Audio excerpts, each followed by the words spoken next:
नमस्कार दोस्तों, आज हम जानेंगे होली और दोल पूर्णिमा का सच्चा पौराणिक इतिहास। ये केवल रंगों का त्योहार नहीं है, बल्कि भक्ति, धर्म और भगवान की करुणा की अद्भुत गाथा है।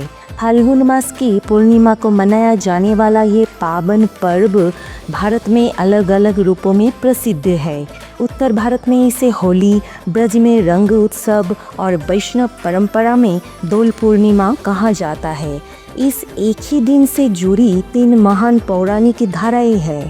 पहली कथा भक्त प्रहलाद की, दूसरी भगवान श्री कृष्ण जी की ब्रज की रंग लीला और तीसरी श्री चैतन्य महाप्रभु के अवतार से जुड़ी है।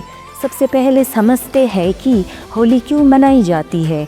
होली भारत का एक अत्यंत प्राचीन और आनंदमय त्योहार है, जो फाल्गुन पूर्णिमा के दिन पूरे हर्षोल्लास के साथ मनाया जाता है।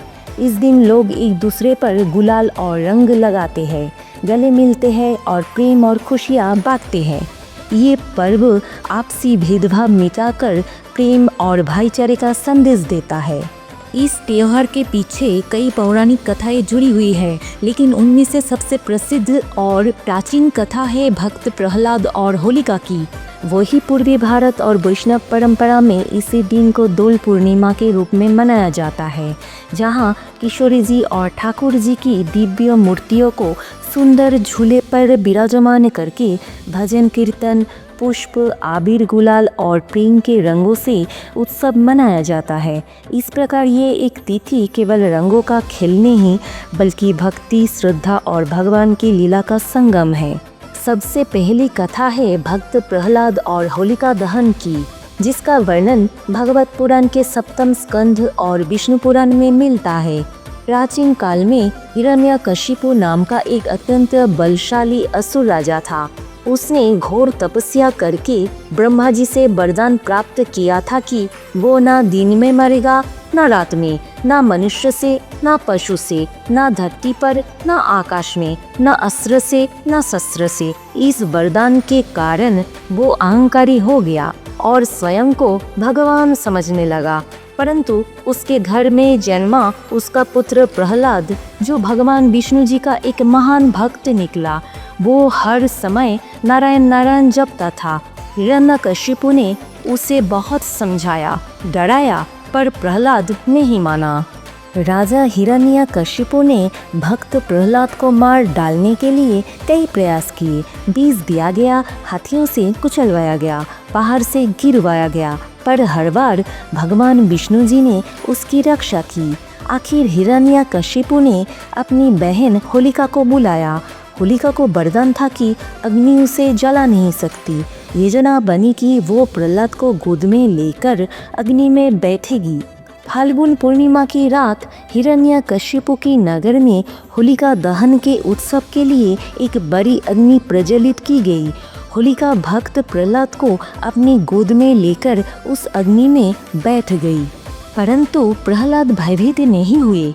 वो पूरे विश्वास और श्रद्धा से भगवान विष्णु जी का नाम जपते रहे। तभी एक अद्भुत चमत्कार हुआ। अग्नि में बैठी हुई होलिका स्वयं जलकर भस्म हो गई, लेकिन भगवान की कृपा से भक्त प्रहलाद को अग्नि छू तक ना सकी और वो सुरक्षित बाहर निकल आए। ये घटना बुराई पर अच्छाई और अहंकार पर सच्ची भक्ति की विजय का प्रतीक बन गई। इसी दिव्य प्रसंग की स्मृति में आज भी हर वर्ष होलिका दहन किया जाता है। ये हमें सिखाता है कि जो व्यक्ति सच्चे मन से भगवान की शरण में रहता है, उसकी रक्षा स्वयं भगवान करते हैं और अनंत सत्य और भक्ति की ही विजय होती है। अब सुनते हैं दूसरी कथा, जो श्री कृष्ण जी की ब्रज में रंग लीला से जुड़ी है, जिसका वर्णन श्रीमद् भागवत पुराण के 10वें स्कंध, गर्ग संहिता और ब्रज की लोक परंपराओं में मिलता है। द्वापर युग में भगवान श्री कृष्ण जी ब्रजभूमि में बाल्य रूप में विराजमान थे। तब उनका जीवन प्रेम, आनंद और लीलाओं से भरा हुआ था। फाल्गुन मास आते ही पूरे ब्रज में उल्लास छा जाता था। एक दिन बाल्य रूप ठाकुर जी ने अपनी माता यशोदा से मासूम भाव से पूछा, मैया, मैं श्याम वर्ण का हूँ और राधा इतनी गोरी क्यों है? माता यशोदा मुस्कुराई और स्नेह से बोली, लाला, अगर तुम्हें ऐसा लगता है तो तुम भी राधा के मुख पर रंग लगा दो। माता की ये बात सुनकर ठाकुर जी सखाओं के साथ राधा रानी और गोपियों के पास पहुँचे और प्रेम से उनके ऊपर रंग और गुलाल डालने लगे। राधा जी और सखिया भी हंसी खुशी रंग बरसाने लगी। देखते ही देखते पूरा ब्रज रंगों, हंसी और आनंद से भर गया। यही वो दिव्य सन माना जाता है जहाँ से ब्रज में रंगों की होली खेलने की परंपरा आरंभ हुई। वृंदावन, बरसाना और नंदगांव में ठाकुर जी, किशोरी जी और गोपियाँ प्रेम पूर्वक रंग गुलाल खेलती थी। ये केवल रंगों का खेल नहीं था, बल्कि आत्मा और परमात्मा के मधुर प्रेम का प्रतीक था। इस लीला में ना कोई भेद था, ना अहंकार, केवल प्रेम, अपनापन और आनंद। होलिका दहन के अगले दिन जो रंग का उत्सव मनाया जाता है उसे रंग वाली होली कहा जाता है। ब्रज की ये होली आज भी राधा रानी और कृष्ण जी की दिव्य लीलाओं की स्मृति में मनाई जाती है। इसमें प्रेम, मित्रता, उत्साह और सामाजिक मिलन का संदेश छिपा है। तो चलिए दोस्तों, अब सुनते हैं तीसरी कथा जो दोल पूर्णिमा और श्री चैतन्य महाप्रभु के दिव्य अवतरण से जुड़ी है, जिसका वर्णन चैतन्य चरितामृत और चैतन्य भागवत जैसे वैष्णव ग्रंथ में मिलता है। फाल्गुन पूर्णिमा का ये पावन दिन केवल रंगों का उत्सव ही नहीं, बल्कि भक्ति के एक महान अवतार से भी जुड़ा हुआ है। इसी दिन पश्चिम बंगाल के नवद्वीप धाम में श्री चैतन्य महाप्रभु का अवतरण हुआ।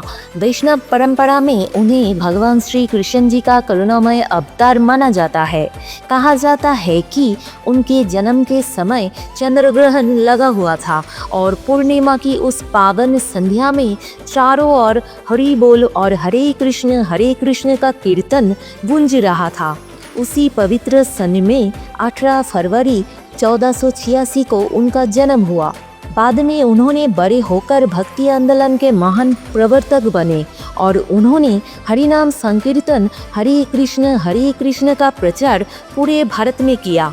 इसी कारण और उनके नाम गौरांग होने के कारण फाल्गुन पूर्णिमा का ये पावन दिन गौर पूर्णिमा के नाम से भी जाना जाता है।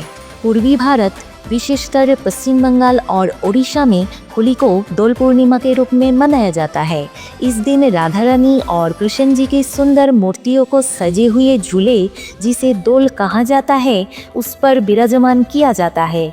भक्तजन प्रेम पूर्वक झूला झूलाते हैं, भजन कीर्तन करते हैं, हरिनाम संकीर्तन गाते हैं और भगवान को आबिर गुलाल अर्पित करते हैं।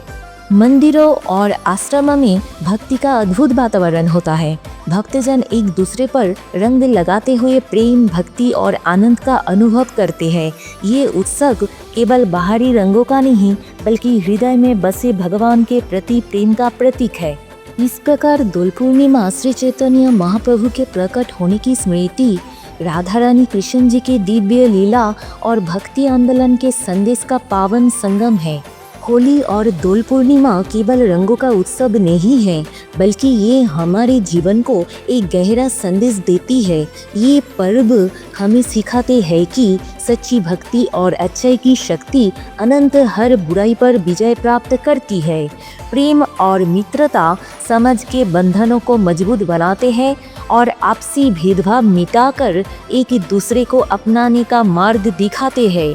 ये उत्सव हमें प्रकृति के नवजीवन, बसंत ऋतु के आगमन और जीवन में नए उत्सव का स्वागत करना भी सिखाता है।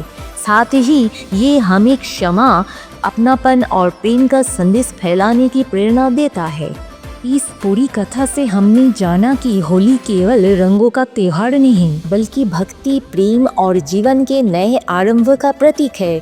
जब भी आप होली खेलें या दोल पूर्णिमा मनाएं, तो इन पर्व के पीछे छिपे आध्यात्मिक अर्थ को अवश्य स्मरण करें कि सच्चा आनंद प्रेम में है, सच्ची शक्ति भक्ति में है और सच्ची जीत अच्छाई की होती है।